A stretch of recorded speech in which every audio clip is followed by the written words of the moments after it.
For some reason, I've been hearing a lot of mention lately of Mozart's operas, and the people mentioning them aren't always, shall we say, 100% confident in the pronunciation of the names. So, today's pronunciation tip is going to be the names of all of Mozart's operas and opera-like works in reverse chronological order, just to be nice to you because most people are more interested in the later ones. In the original German or Italian, as the case may be, plus as close as you can reasonably get in an English-speaking context as an English speaker. So, die Zauberflöte, the magic flute. Okay, you can say die Zauberflöte if you want, die Zauberflöte, or you could just say the magic flute, but it's the Zauberflöte. Magic flute. La clemenza di Tito. The clemency of Titus. La clemenza di Tito. The clemenza. Clemency. Of Tito. Titus. Der Stein der Weisen. The Philosopher's Stone, Harry Potter not included.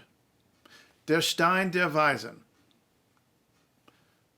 The Stein, stone, der, of the, Weisen, philosopher. Così fan tutte. This one's fun because most English speakers like to say, Così fan tutte. Now, fair enough, it's not normal in English to hold a consonant longer, so we're not inclined to say tutte, although we can and do hold T's longer. We'll say flat top, hat top. Sometimes we'll say 18 and 13, even though they're not spelt with a double T. But aside from that, it's definitely not così. There are two ways it can be said in Italian, depending on what part of Italy you're from. Così or così. Nobody ever says the name in English because it means così, like that, fan, do, tutte. All of them, all, female, all. It's not men, it's female specifically because it's not tutti, it's tutte. So it really means they all do that or women are like that. But no, we all like the tutti frutti sound. Don Giovanni. Here's another one that Italian speakers always like to nail English speakers on. And a couple of reasons. Again, English speakers tend to say Don Giovanni. Okay, it's not Annie, it's Anni. And okay, fine, we're English speakers, we're not used to doing that. But in Italian, it actually makes a semantic difference. The other one is, it's not Gio, it's just Joe. So, Don Giovanni. Giovanni.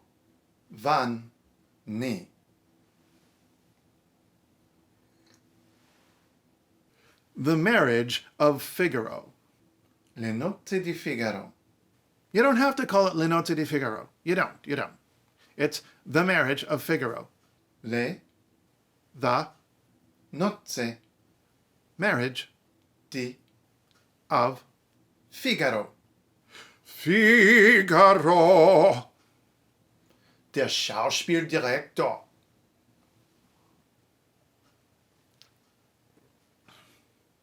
The impresario. Do you really want to say it in German? The show, Spiel, play, Direktor, director, der Schauspieldirektor, the impresario. Lo sposo deluso, the deluded bridegroom, lo sposo deluso. The sposo, bridegroom or spouse, whatever, deluso. Deluded. Loca del Cairo. The goose of Cairo. Loca del Cairo. The goose of Cairo. Loca. The goose, del, of, Cairo. Cairo. Die Entführung aus dem Serail. The abduction from the Seraglio. Okay, you could call it Die Entführung aus dem Serail, but why? The abduction from the Seraglio. Die The Entführung abduction aus from dem the Serail. Seraglio. And that's not actually a German word, it's an Italian word. In Italian, we would say it Seraglio. But Seraglio is fine. If you say Seraglio, people are going to look at you funny. Some of them will.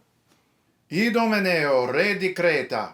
Idomeneo, king of Crete. Idomeneo, re di Creta. Trust me, you don't want to say the English pronunciation of this king's name. He was a historical figure. There's an official English version of the pronunciation of his name. It's Idomeneus. Idomeneus. I don't think so. Idomeneo, king of Crete. Idomeneo, re di Creta. Zaide. Zaide. Thamos, König in Ägypten.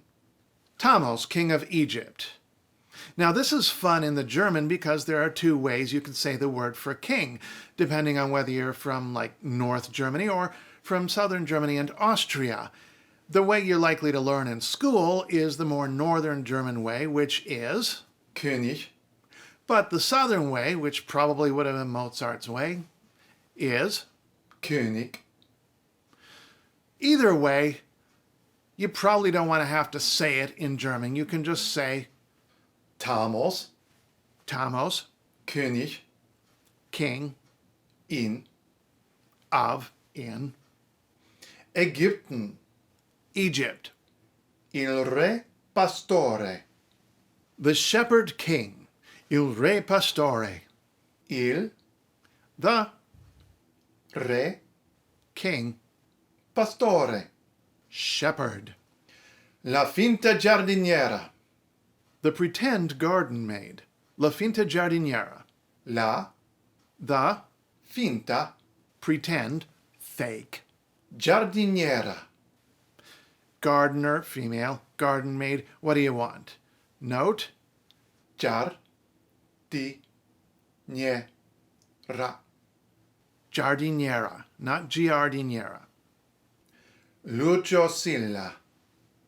Lucio Silla. Count the syllables. There are 4, not 5. Not Lucio. Lucio Lucio Silla. Silla. Il sogno di Scipione. Scipio's dream. Il The sogno dream di of Scipione. Scipio. Scipione.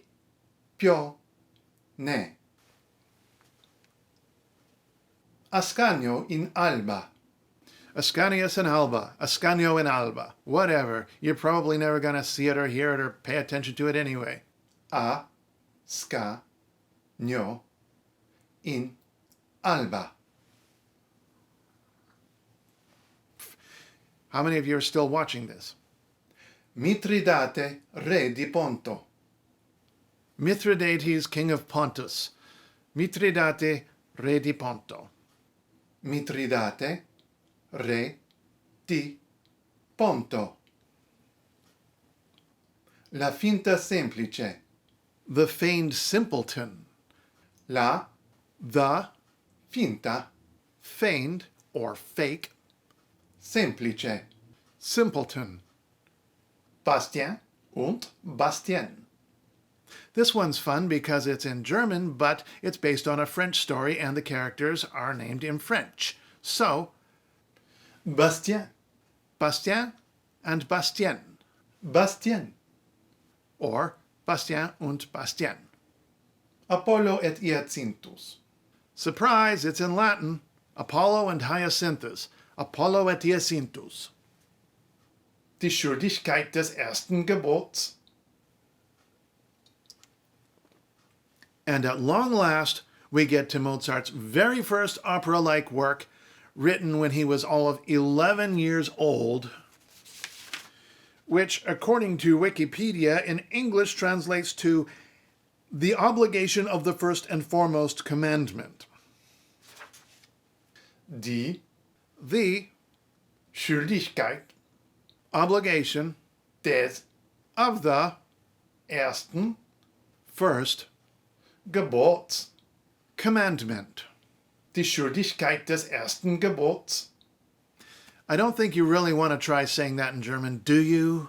Do you really?